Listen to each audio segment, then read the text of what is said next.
Hi everyone and welcome back to another week on the channel. If you're new around here, I'm Jess and this is Alex. We're a couple from Cornwall in the UK with a passion for travel and adventure. We've had a few vans so far in our life, most importantly our pride and joy Norm, a Peugeot Boxer that we built into a camper van to explore the Nordic Arctic last winter. Since we've been back in the UK, we've been searching for the perfect summer camper for van life in Cornwall, which is when a few weeks ago we found our newest project, a T5 Volkswagen Transporter, which we plan to convert into an epic, compact, off-road adventure wagon that will allow us to explore the beautiful place that we live in this year. So if you are new here, a big thank you for tuning in. And for those of you who have been watching for a while, we hope you enjoy coming along with us for this next chapter.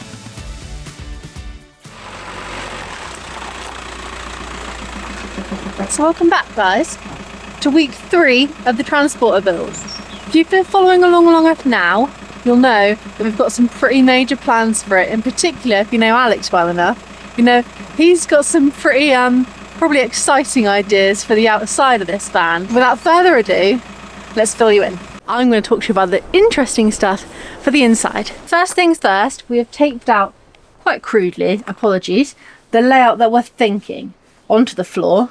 The first thing to touch on is the floor, which currently has seen better days.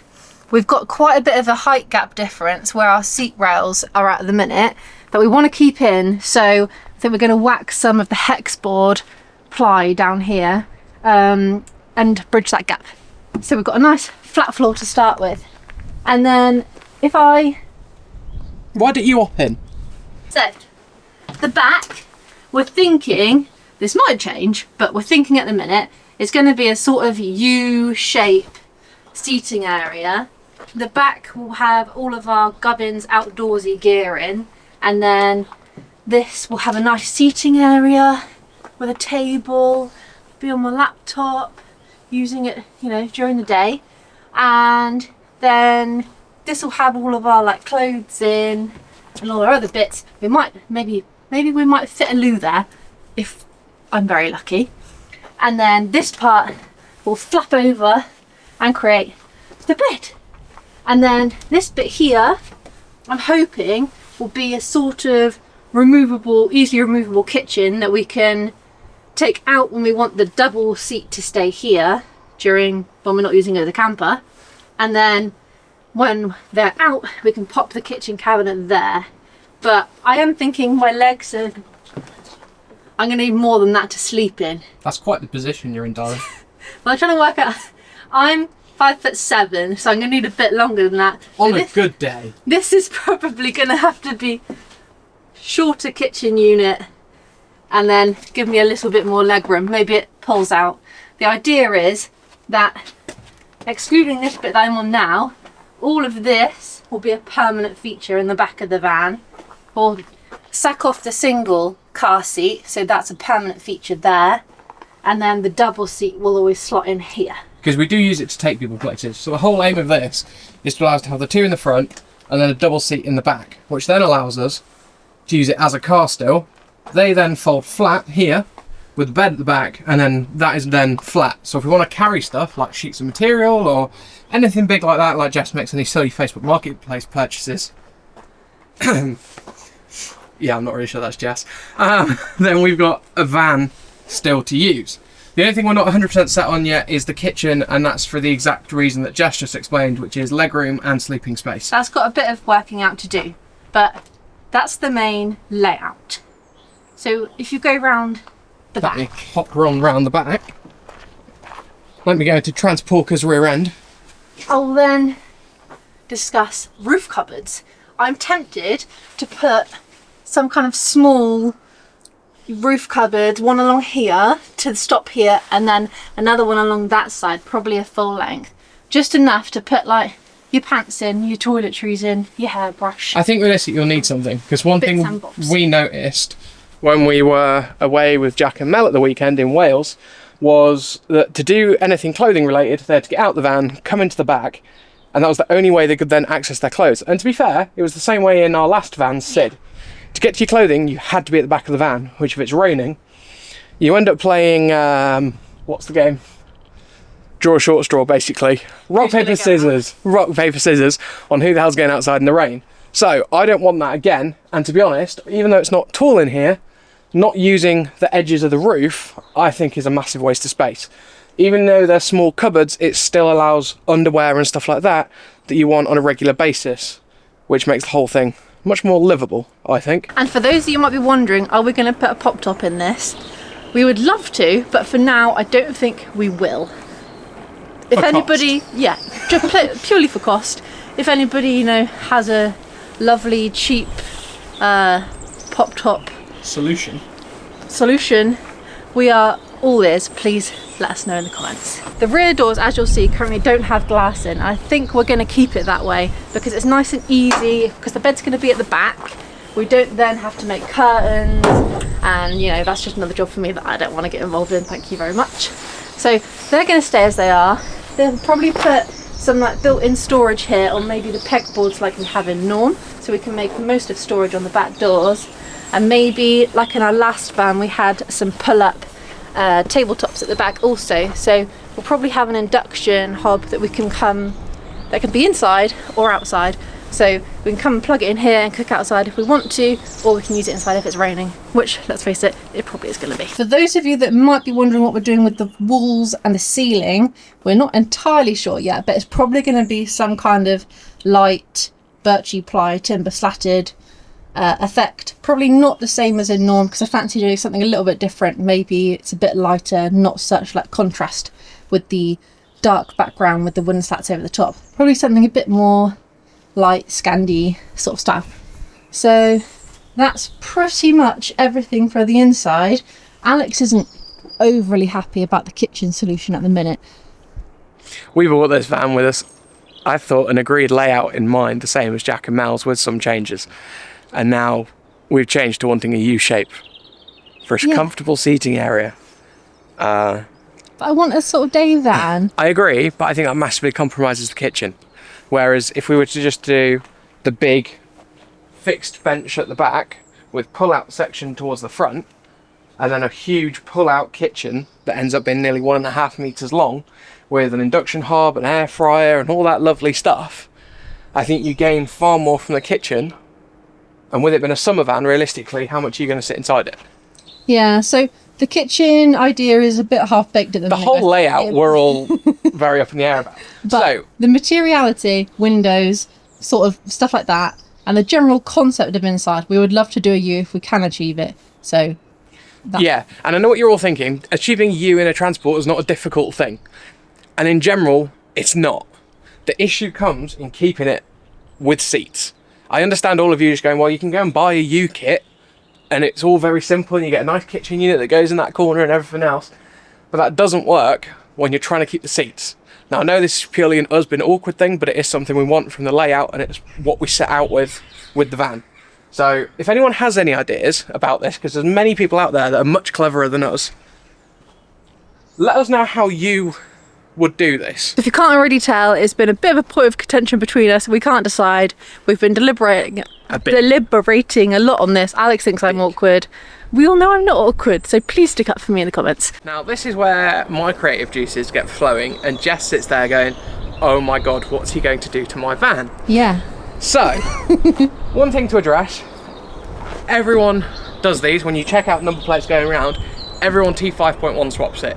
We're not doing that. Mainly because it's 500 quid plus that we could put to something else, but also we both kind of like the retro style of it. I know it's not that retro. We say retro. It's not that retro. But as far as in comparison to a 5.1 front end to a 5 front end, the 5.1 looks so much newer. So we kind of like this. The headlights need sorting out. We're not probably going to be changing those, because I personally think if you start putting all the LED DRLs in, it starts looking a little bit early 2000s Lexus. It's personal preference. If that's your thing, that's your thing. I understand that. Personally, not for us. I think if these are cleaned up, they'll look a lot better. Next thing we'll be doing is, obviously these are very grey. So, Raptor liner, front bumpers, back bumper, and probably lower half of the panels along the van, because this has got some rust on the sills. Only surface, but that does need sorting out as well. We do have some upgrades as far as we've got auto lights and stuff like that to go in. We've got some cool little trinkety bits that are going to be going onto this van. One major thing this van needs, paint correction. Because, I don't know if you can see, Jess, if you come into this, I don't know if the camera will pick it up, but the scuff there, and then you've got more all over. Because this has lived in a coastal town, I think when it's ended up with bird poo on it, they've just sort of done that to clean it. So it looks like it's had scouring pads all over it to clean it. So it's going to need a massive paint correction doing on it, which I think for this van will make it look so much better. Obviously, these are not going to cut the mustard. These have got to go. So what we have is a set of 16-inch steelies, the standard steels. I've bought 20mm spacers all round, and we are going with the mini tyres, which so happen to be the biggest you can fit on a transporter. We have also then had a lift kit supplied by SEC Suspension, who are a company based in France, for a 30mm front and a 40mm rear, because once it's loaded up, the transporters tend to sag. So hopefully by doing that 10mm difference, will help save the drive shafts and will compensate for the load. So some of you might be wondering, why are you not going to put a swanky set of alloys on the transporter? And it might just be because I did curb 2 of the wheels on Norm. Yes. Lovely curb marks now on both passenger wheels. So we're definitely going to stick with steelies. Yeah, we won't divulge you into the reasons why we're not going to get another set of the same wheels we've got on Norm. But no. Maybe they're not all they cracked up to be. Yeah, no. We'll anyway, we'll leave that.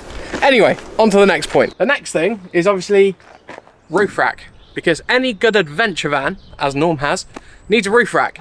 So up here, we've already got it. We've got a 200 watt solar panel. I've already bought the steel, which I alluded to in last week's video, and we're going to be doing a cut price adventure roof rack that you can make yourself at home for under £200.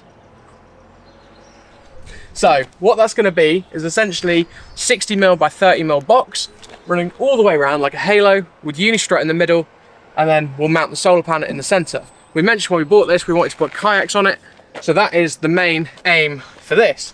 Now if we step around to the front again, up front it should stop roughly in line with the windscreen. That's my aim. I don't want it protruding too far over, because then you get bounce in the lights, because the nearest mount point is back here.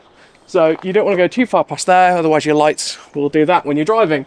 So the aim for this is I have some of the leftover aux beam lights from the Mini, which are 12-inch light bars. My aim is to sink them into the front, almost like the mule racks. I've got the lights sunken inside the metalwork.